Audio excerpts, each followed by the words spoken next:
what's incredible is in 5 seconds flat, self-doubt can take over and rob you of your power and rob you of joy and rob you of your potential. Or in 5 seconds flat, you can actually use one stupid little trick to push yourself to grab it. When you talk about personality, so extroverts, introverts, a lot of us really, I know I did this, I was all wrong about what confidence meant. I thought confidence was a personality trait. I love this. Tell me more. I thought that people that are outgoing are the confident ones, right? And the truth is, confidence is not a personality trait at all. It's a skill. And a lot of the extroverted people that you know are actually very insecure. I used to be one of them. I used to be the kind of bossy, crass loudmouth that didn't believe in myself, that didn't believe in my ideas, that didn't have the confidence and the courage to really be the real me, who I am, who I'm not, flaws and all. There are a tremendous number of introverted people that feel uncomfortable putting the attention on themselves, but they're very, very confident in their ideas. They definitely believe in themselves. And so when you start to separate confidence not as a matter of personality, but as a skill that you can acquire, because confidence is the ability to move, in my opinion, from thought to action. Because when you're a confident person, you believe enough in yourself and your capabilities that you're willing to try, that you're willing to share. To me, confidence isn't the assuredness that it turns out, it's the willingness to try. And that was a huge insight for me. And what a lot of people don't know about me, although I share this on stage and I'm extremely open about this because this is a topic that's really important to me, is that the single most profound use of the 5-second rule is mind control. And I say that as a lawyer. I will tell you, you can use this stupid trick to cure yourself of anxiety.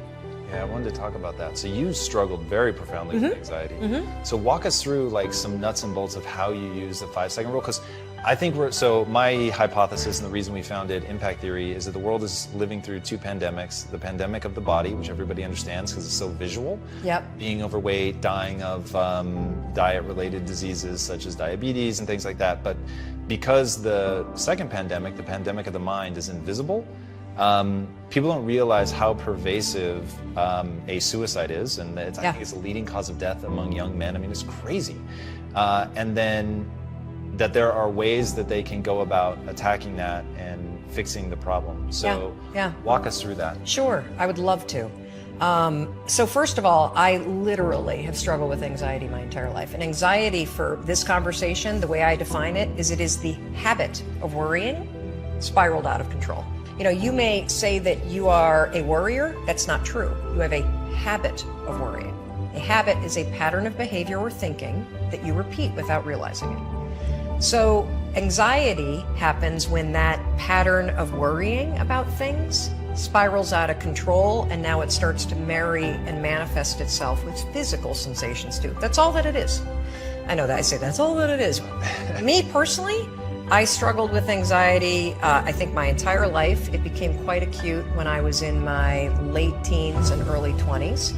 I became medicated in the middle of law school. I took Zoloft for 2 decades. When our first daughter was born, who is now 17, the postpartum depression and the cascading panic was so terrible that not only was I medicated and couldn't breastfeed, but I couldn't be left alone with her. So when I say you can cure yourself of anxiety, I don't say that lightly.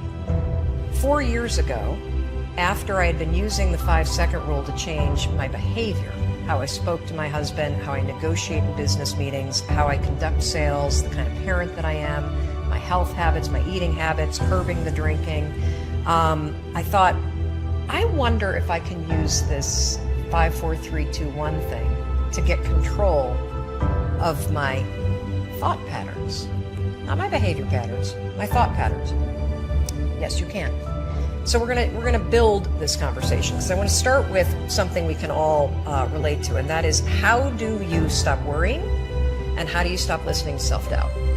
This is how you're going to do it. So all day long, you're going to have moments where your thoughts drift, and I use that word on purpose. Because for me, there is a physical sensation when you start to use the 5-second rule and you start to wake up, not only on time in the morning, but you wake up to your life and the opportunities in your life.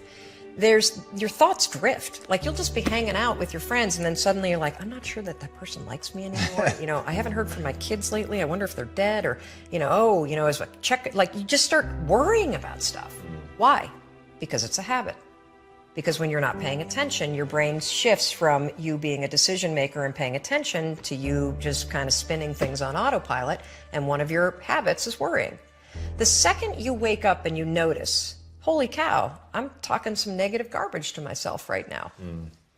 5, 4, 3, 2, 1. You've just shifted the part of the brain that you're using. You've shifted from the basal ganglia, which is where your habit loops are spinning, and you've awakened your prefrontal cortex. You've also interrupted that pattern. Now what you're going to do, because your mind is actually ready to receive a different thought because of the counting, now you can put in an anchor thought. Like, if you have a mantra, if you've got a vision about the way that your business is going to turn out in 5 years, if you just have a thought that makes you really happy and proud, insert that. Now, why does this work? It works because of the counting. And I'm not kidding. We know, based on research, that positive thinking alone, not effective. In some instances, trying to force yourself to think positive can actually make the worries worse. Why? Well, the reason why is because it's really hard to just change the channel. What we have to do first is basically interrupt it and turn off the TV, and then turn it back on with the prefrontal cortex awakened. So the counting is essential. And so you can start using this today. You catch yourself talking garbage to yourself, because we all know if I were to put a speaker on your head and broadcast, you'd be sitting here in the audience, you'd be in an insane asylum, because the crap that you say to yourself is insane. And the problem is we listen to it.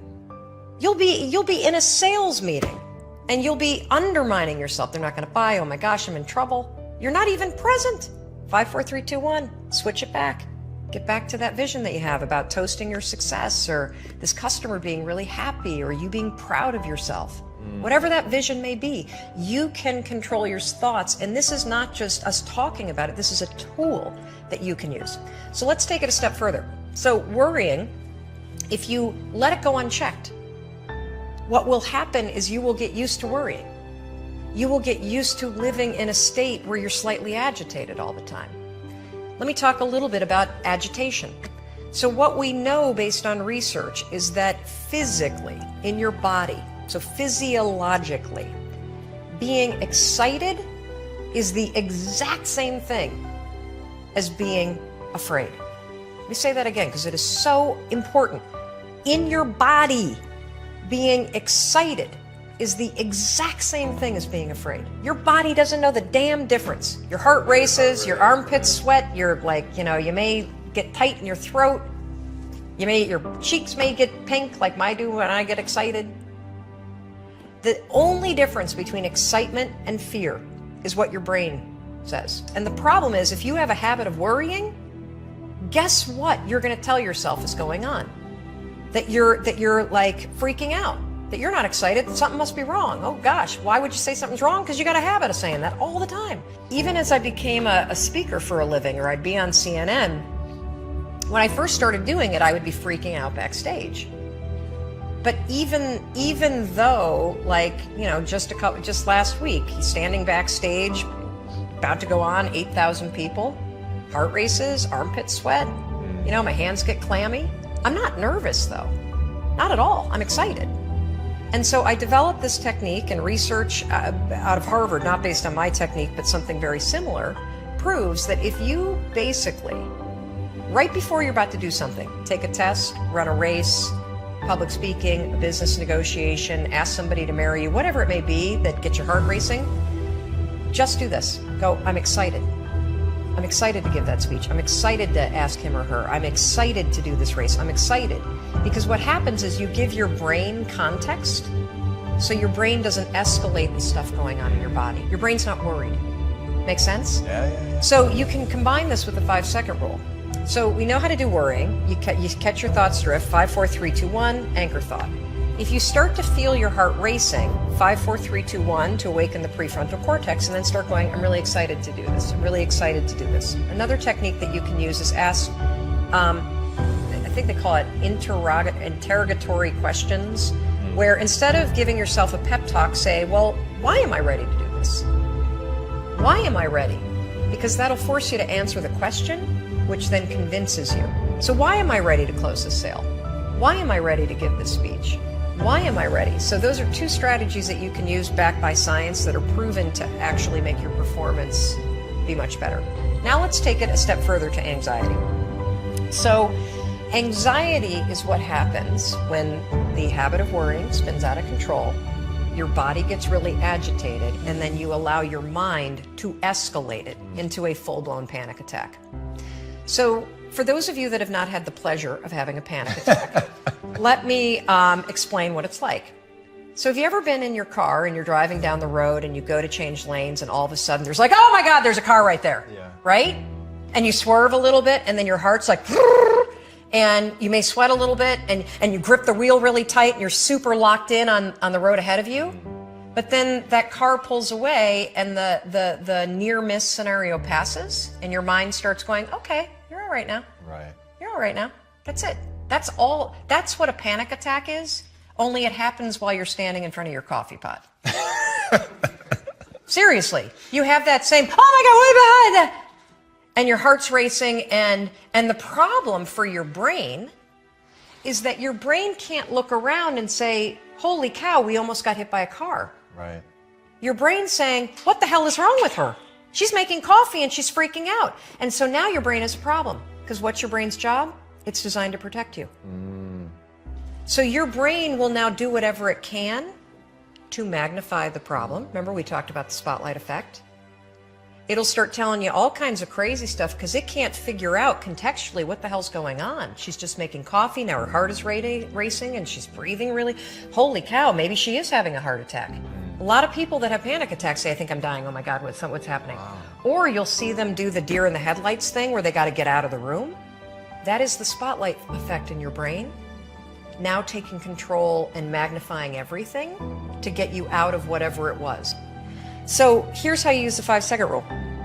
You use it to stabilize your thoughts before the panic escalates. And then what happens is it drifts into worry and then it disappears. So the second you feel worry, you catch it, you train yourself to do that. If you start feeling yourself getting, your heart racing, you can 5, 4, 3, 2, 1 and use the I'm excited, I'm excited. If that doesn't work, literally 5, 4, 3, 2, 1, and just give yourself an anchor thought, literally, of you being okay. I'll give you another quick example because this is one that we have a tremendous number of success with, and people that hear the example use it immediately and are blown away. I used to be terrified of flying. Terrified. Every bump I'd be freaking out, and so I started using this strategy with the plane. So the second that you feel yourself getting nervous, 5, 4, 3, 2, 1, and then your anchor thought is a vision of what you're going to do when you get to where you're going. So when I get on the plane tomorrow to fly back to Boston, I'll think about walking in the house and the place is like a disaster. It'll look like everybody's stuff got loaded into a cannon and fired all over the first floor. And so if we hit turbulence, 5, 4, 3, 2, 1, I'll think about that vision, because cognitively for my brain, if I'm walking in the house and it's a disaster, the plane made it. That's the power of this. It's incredible. Incredible. What I love about you, Mel, is that I love how raw and real you are about your own situation, because people are going to look at you and the first thing they're going to want to do is make you extraordinary as a way not to have to live up to your standard, because what you've accomplished really is astonishing, and seeing you on stage is unbelievable.